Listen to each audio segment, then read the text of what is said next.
Assalamualaikum warahmatullahi wabarakatuh. Pemirsa beriman, agama Islam memandang keharmonisan sebagai hal penting bagi pasangan suami istri dalam membangun rumah tangga.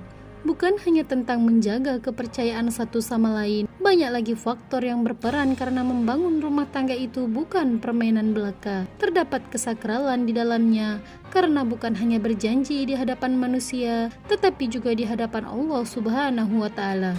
Begitu adil Allah Subhanahu wa Ta'ala meletakkan perjalanan hidup manusia. Sayangnya, terkadang pilihan yang diambil manusia tanpa sadar menjadi nasib yang buruk. Seperti halnya memilih ke lain hati karena tergoda. Kehadiran orang ketiga dalam rumah tangga kerap terjadi karena lemahnya iman seseorang, hingga muncul julukan perebut suami orang atau pelakor, yang sama halnya dengan perebut istri orang lain atau pebinor. Menurut ajaran agama Islam, Nabi Muhammad SAW melarang keras seseorang untuk mengganggu keharmonisan rumah tangga orang lain. Semua ini hanya tipu daya setan dan nafsu belaka. Bahkan, setan yang paling terbaik dari kalangan mereka adalah setan yang bisa memisahkan istri dari suaminya. Nabi SAW bersabda, sesungguhnya iblis meletakkan singgasananya di atas air, kemudian mengirim pasukannya. Dan yang paling dekat kepada iblis dari pasukannya adalah setan yang bisa membuat fitnah yang paling besar. Salah satu dari mereka datang dan berkata,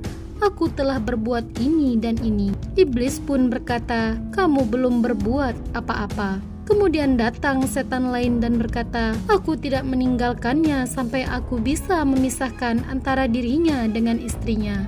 Maka iblis mendekatkan setan tersebut kepada dirinya dan berkata, "Sebaik-baik pasukanku adalah kamu." Hadis riwayat Muslim. Pemirsa beriman, supaya memahami lebih dalam, berikut hukuman perusak rumah tangga menurut Islam yang penting untuk diketahui. Dari Abu Hurairah radhiyallahu an, ia berkata bahwa Rasulullah SAW bersabda, "Bukan bagian dari kami orang yang menipu seorang perempuan atas suaminya atau seorang budak atas tuannya." Hadis riwayat Abu Daud.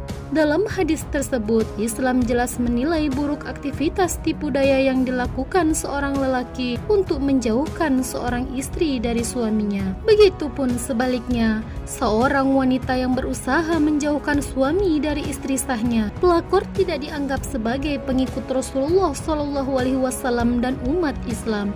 Upaya merusak keharmonisan rumah tangga bukan jalan hidup yang disyariatkan oleh agama Islam. Pelakor juga dilarang merebut hak istri sah. Rasulullah SAW dengan lugas melarang seorang perempuan yang bertindak sebagai pelakor untuk menuntut laki-laki menceraikan istri sahnya, apalagi dengan maksud supaya bisa menguasai apa yang telah menjadi hak istri selama ini. Nabi Muhammad SAW bersabda dari Abu Hurairah yang sampai kepada Rasulullah SAW, ia bersabda, "Janganlah seorang perempuan meminta perceraian saudaranya untuk membalik agar tumpah isi nampannya." Hadis riwayat Tirmizi. Terdapat perbedaan pandangan dalam menafsirkan hadis ini. Perbedaan pandangan ini diangkat oleh Al-Mubarakfuri dalam syarah Jami' At-Tirmizi berikut ini. Imam An-Nawawi berkata bahwa makna hadis ini adalah larangan bagi seorang perempuan pihak ketiga untuk meminta seorang lelaki menceraikan istrinya agar lelaki itu menolak istrinya dan menikahi perempuan pihak ketiga ini. Ibnu Abdil Bar memaknai kata saudaranya sebagai istri madu suaminya. Menurutnya, ini bagian dari fikih di mana seorang perempuan tidak boleh meminta suaminya untuk menceraikan istri selain dirinya agar hanya ia seorang diri yang menjadi istri suaminya. Kata Al-Hafiz, makna ini mungkin lahir dari riwayat dengan redaksi, "Janganlah seorang perempuan meminta perceraian saudaranya." Sedangkan riwayat yang memaknai redaksi syarat, yaitu dengan ungkapan seorang perempuan tidak sepatutnya mensyaratkan perceraian saudaranya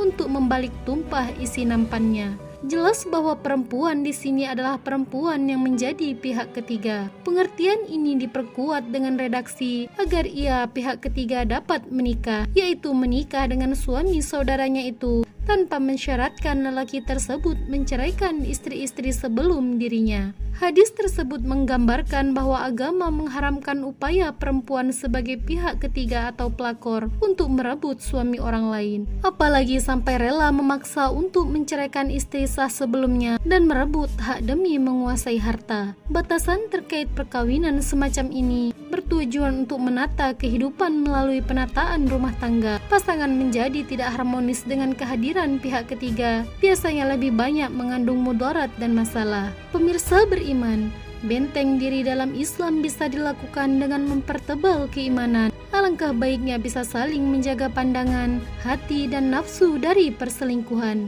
Hal ini wajib bagi sang suami dan istri. Penting pula memikirkan perasaan dan perkembangan mental anak-anak mereka. Akhirnya, adakah hukuman yang lebih berat bagi perusak rumah tangga orang lain selain tidak diakui sebagai umat Rasulullah SAW? Manusia luar biasa yang sangat mencintai umatnya dan dapat memberikan syafaat untuk menolongnya di akhirat kelak. Jika kekasih Allah Subhanahu wa Ta'ala saja tidak ingin orang seperti ini menjadi umatnya, jangan berharap Allah Subhanahu wa Ta'ala akan mencintai dirinya. Auzubillahi min zalik. Wallahu a'lam bishawab. Pemirsa beriman, dukung channel ini agar terus dapat menebar manfaat dengan cara klik like, subscribe, dan share. Wassalamualaikum warahmatullahi wabarakatuh.